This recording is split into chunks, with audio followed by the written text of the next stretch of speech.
Op de afdeling reumatologie werkt eerst een echtpaar. Doet er in 2006 een derde specialist bijkwam, ging het mis. De treinen konden door de zieke werksfeer net mammeko verder werken.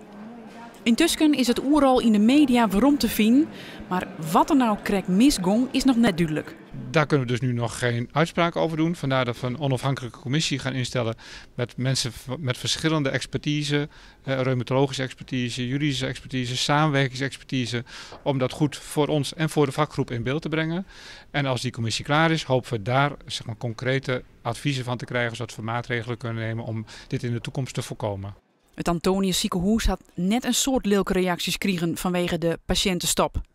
Nou, dat viel wel mee. We hebben alle huisartsen individueel geïnformeerd toen dit speelde en onlangs ook weer. En die informeren hun patiënten over het algemeen goed. We gebruiken de website, alle andere media die we hebben. Dus op zich valt het mee. Men begrijpt het ook alweer dat dit soort dingen kunnen voorkomen. Maar ja, je wilt natuurlijk niet dat die situatie lang duurt. Want reuma is een heel vervelende ziekte waar je echt goede begeleiding en medicijnen voor nodig hebt. Waar je niet te lang op wil wachten. Dus daar wil je graag van op aankunnen. De verwachting is dat de patiëntenstop maar een paar dagen oplost wezen zal.